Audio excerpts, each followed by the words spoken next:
दोस्तों 35 जिलों के 137 गांव में चकबंदी होने जा रही है। उत्तर प्रदेश में 35 जिलों के 137 गांव ऐसे हैं जो चकबंदी के घेरे में हैं, यानी उत्तर प्रदेश में चकबंदी होने जा रही है।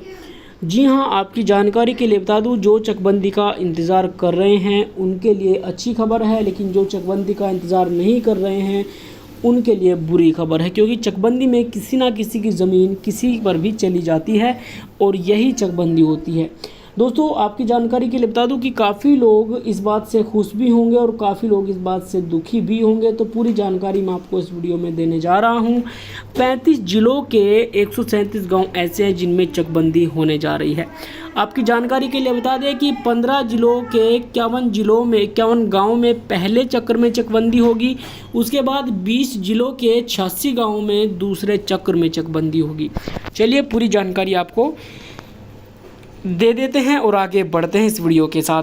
आपका ज़्यादा समय ना लेते हुए शुरू करते हैं इस वीडियो को। आपसे निवेदन है कि पहली बार अगर चैनल पर आ रहे हैं तो चैनल को सब्सक्राइब जरूर कर लेना, साथ ही बेल आइकन को प्रेस कर लेना। दोस्तों आप देख रहे हैं एनके योजना फॉर यू। प्रदेश के 29 जिलों के 137 गाँव में चकबंदी होगी। इनमें से 15 जिलों के 51 गाँव में पहले और 20 जिलों के 86 गाँव में दूसरे चक्र की चकबंदी होगी। इन गाँवों में चकबंदी प्रक्रिया संपन्न कराने के प्रस्ताव को मुख्यमंत्री योगी आदित्यनाथ की ओर से मंजूरी मिलने के बाद राजस्व विभाग की ओर से इस बारे में शासनादेश जारी कर दिया गया है। दोस्तों उत्तर प्रदेश जोत चकबंदी अधिनियम जो कि 1953 के तहत पुराने गांवों में तो चकबंदी प्रक्रिया जारी है, लेकिन नए गांवों में पुनः चकबंदी कराने के लिए लगातार मांग उठती रही है। इस संबंध में मुख्यमंत्री ने गांवों में पुनः चकबंदी कराने के लिए सभी तथ्यों की जांच कराकर इस बाबत नए प्रस्ताव तैयार करने का निर्देश भी दिया।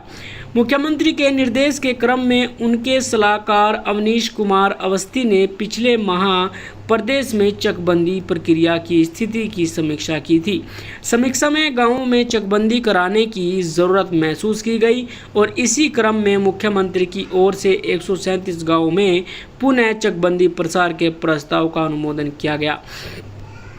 इन गांवों में चकबंदी से किसानों के लिए चकरोड़, खलिहान, चारागाह आदि के लिए भूमि उपलब्ध होगी। गांव में स्कूल, खेल के मैदान व अन्य विकास कार्यों के लिए भी भूमि उपलब्ध हो सकेगी।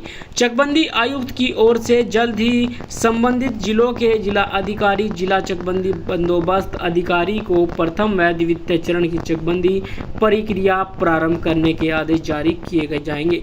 सूत्रों के अनुसार चकबंदी आयुक्त कार्यालय में लंबित पड़े लगभग 800 प्रस्तावों की कमियों को सुधार कर उन्हें मुख्यमंत्री की स्वीकृति के लिए भेजने की तैयारी भी चल रही है। जिला चकबंदी प्रसार में शामिल गांवों की जो संख्या है, पहली बार और दूसरी बार चलिए देख लेते हैं। बरेली में टोटल गांव है, माफ़ करें, जिन गांव में चकबंदी होनी है वो है 10 गांव, जिनमें से पहले चरण में 7 की होगी और दूसरे चरण में 3 गाँव की होगी। उसके बाद बस्ती आता है, बस्ती जिले में जो गांव हैं वो जिनमें चकबंदी होनी है 10 गांव हैं, उनमें से 1 गांव की पहले हो जाएगी और 9 गांव की दूसरे चरण में होगी। ऐसे ही बदायूं जिले में 1 गांव की पहले होगी, ठीक है, और दूसरे की नहीं होगी, दूसरे चरण में नहीं होगी। दोस्तों बलरामपुर में ऐसे गांव जिले में 1 गांव है जिसकी चकबंदी होनी है, तो 1 गांव की हो जाएगी, दूसरे की नहीं होगी क्योंकि दूसरे में कुछ नहीं है। कानपुर देहात में 10 गांव में होनी है, जिसमें 10 गांव के 10 के गांव में पहले चक्र में ही इसमें कर दी जाएगी। मुरादाबाद में 7 गांव होंगे जिनमें चकबंदी होगी, पहले चक्र में इसकी कंप्लीट कर दिया जाएगा। बिजनौर में 4 गाँव में होगी, जिसमें 4 गाँव को जो है कंप्लीट कर दिया जाएगा पहले चक्र में ही। रायबरेली में भी ऐसा ही है, पहले चक्र में ही 1 गाँव को कंप्लीट कर दिया जाएगा। रामपुर जिले में भी 1 गांव की चकबंदी होगी, जिसमें 1 गांव पहले चक्र में कंप्लीट हो जाएगा। संत कबीर नगर में 2 गांव होंगे, लेकिन उनमें 2 के 2 गांवों की पहले चक्र में कंप्लीट हो जाएगी।